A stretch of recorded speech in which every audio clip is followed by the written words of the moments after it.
What's up, everybody? Welcome back to another video. Before we get into this one, I would just want to remind you guys to subscribe to the channel if you can. I will be covering the other prelims fight taking place at UFC Fight Night Saskatoon here on June 14th.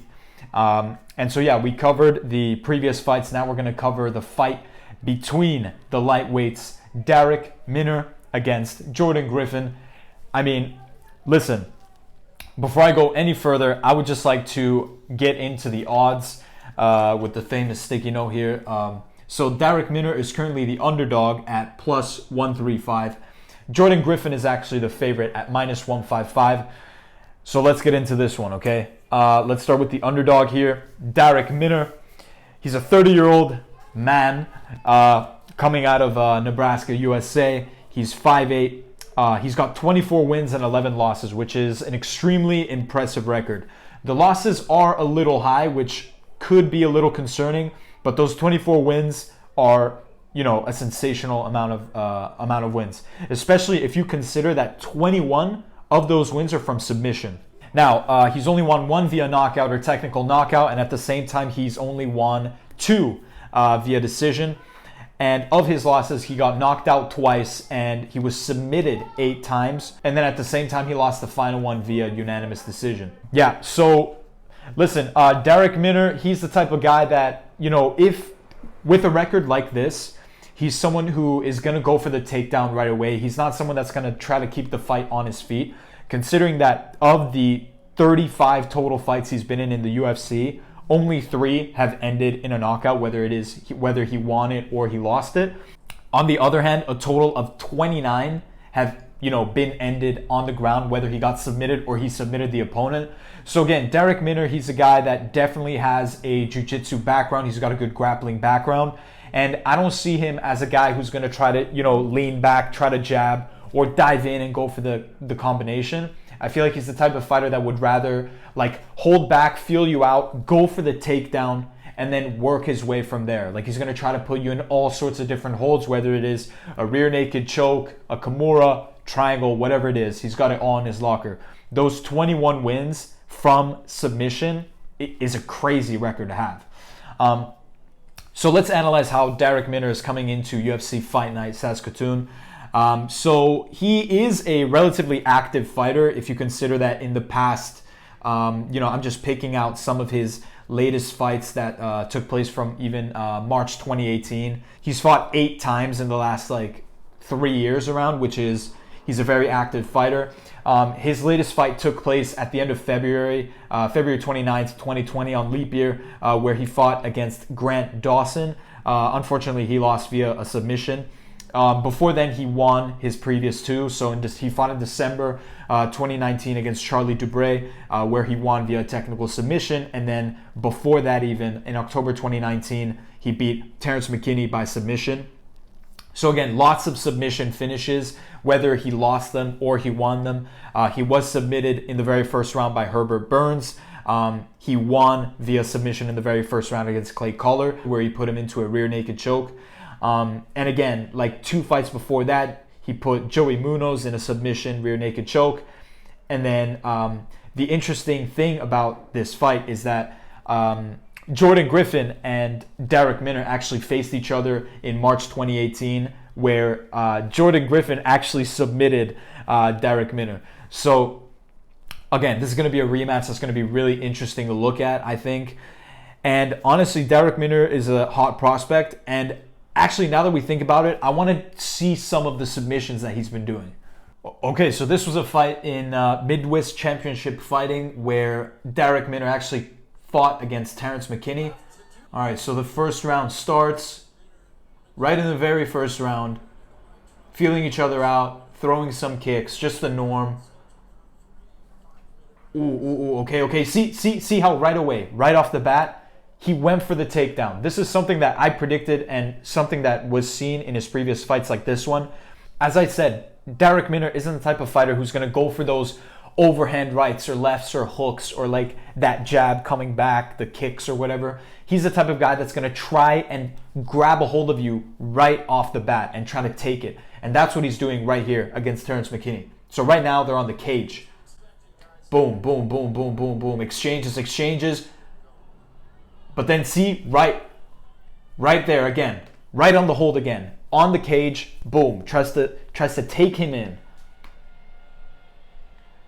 See, throws his back against the cage like we predicted. Oh my. Okay, listen, dude. If someone grabbed me like that and dropped me back first with his body weight over me, I would just like, I'd either pass out right away or I'd just tap. I'd be like, I can't. Just stop it fight. The fact that he was able to keep going, because from this position, right there, he's got. It doesn't look like he's in good shape, pulling on the fence. But then you see here that he's going for the triangle. Boom, gets the punch, gets the triangle in, gets the arm in, locks his legs right there. Oh, that's a deep triangle. You don't want to be in there. Brother. Oh, you don't want to be in there, dude. Oh, and it's over. Okay, Jesus, man. That was a deep triangle. And listen, that's just one of the many examples that a fighter like Minner has in his locker. Like all these different holds. He can put you in a triangle. He can put you in any hold. And that's what he's going to be looking for ahead of the fight against Jordan Griffin. He's going to look for revenge here because he was actually submitted the first time. So again, a fighter like Minner, I think, has the submission holds in his locker, but at the same time, he's got to be careful because while he has 21 wins by submission out of his 24, he's also lost 8 via submission of his 11 losses. That was a crazy triangle, man. Okay, so that's enough about our boy Minner. Absolute machine. I would not want to share a classroom with him even. Not even a dinner with him, because I think if he gets angry at me, he could do whatever he wanted to me. So who is he facing? He's facing Jordan Griffin, the native psycho. Listen, I see this dude and I'm scared. I'm scared. Like, look at this guy, dude. Arms folded, tatted everywhere, absolute monster. He's 5'10", so he does have the reach advantage if he ever wanted it to take it from that perspective. He's got 18 wins, 7 losses, and he is a different fighter than Darrick Minner because of his 18 wins. They're relatively more versatile. It's not he won't just go for submissions. He's got 5 wins via knockout, the majority by submission, 9. And then 4 via decision. So again, though, if we want to take a little split, a little analysis, he's won half via submission, but the other half via either decision or via knockout or technical knockout. So listen, if he wants to submit you, he has the power to do that. At the same time, though, if he wants to knock you out or hit you hard, he also has that in his locker. But he can also take you into those deep waters because a fighter that wins 4 via decision, is someone who likes to go into those deeper rounds if he has to. What about his losses? He's got 7 losses. He's lost only once via knockout or technical knockout, 2 via submission, 4 via decision. So again, this is a fighter that it's very versatile. Like, while I think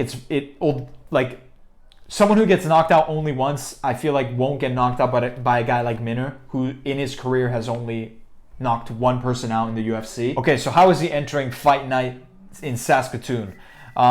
So of his latest fights, I have his latest 7 right here. So he's coming from a recent win against TJ Brown for UFC Fight Night 169, which took place February 29th this year. And he won via technical submission, a guillotine choke. So this is what we were talking about before. While he's a hard hitter, he's also someone that can put you in those holds, which is also what makes him a dangerous fighter. And then the 2 losses that he had beforehand were both via unanimous decision. So, and the losses before that came before 2017. So honestly, Jordan Griffin is the favorite for this bout, and it makes sense. He's the one I'm sort of opting most for because he's got a more versatile arsenal. Like, again, the fact that his latest 2 losses have come from a unanimous decision shows that he's not someone who was put in danger via a submission or via, a knockout. So he's someone who I think is stronger on the feet, and he can take it into those later rounds if he can. And he can also have that hitting power. I think Darrick Minner, he's just going to go for the submissions right away. And he's going against someone who's also very good at them.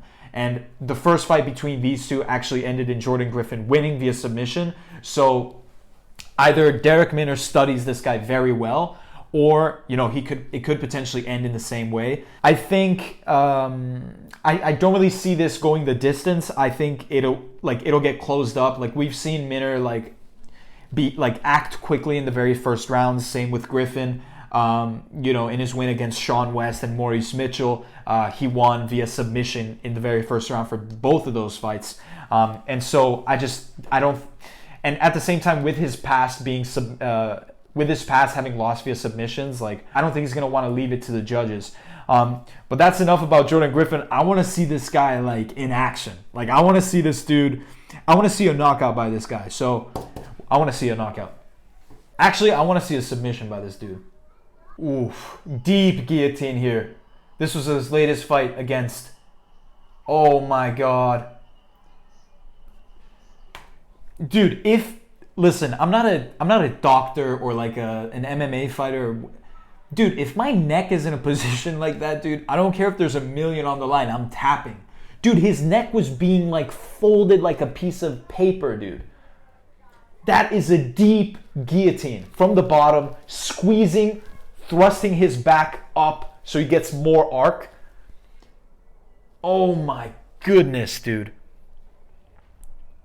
This was in the second round against TJ Brown. Look at that. Look at that. Still squeezing. No tap.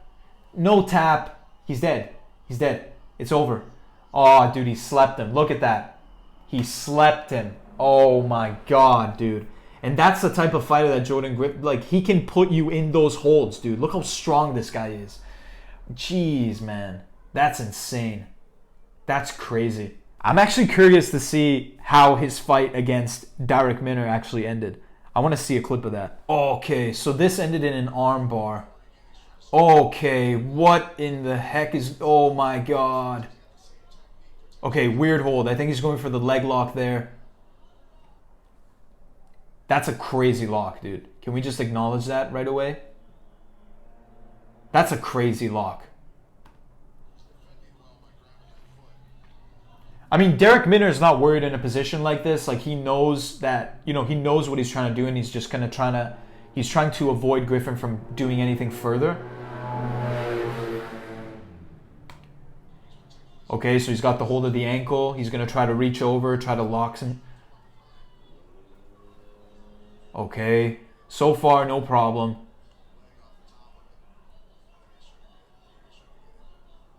Okay, I think this is the pivotal point, because you see Griffin reaching under because you see the arm is exposed by Darrick Minner. Oh God, he's like a snake, man. Look at that, looking for the arm. Gets the arm. Oh, no, it's over. He's gonna break that. He's gonna break that, dude. Tap. Oh, what a hole. Oh my God.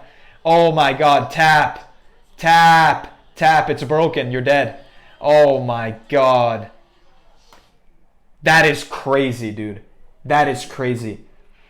Dude, that was against Minner, who is an expert in submissions. The way that he just turned and switched from that hook on that ankle hook to that armbar right away.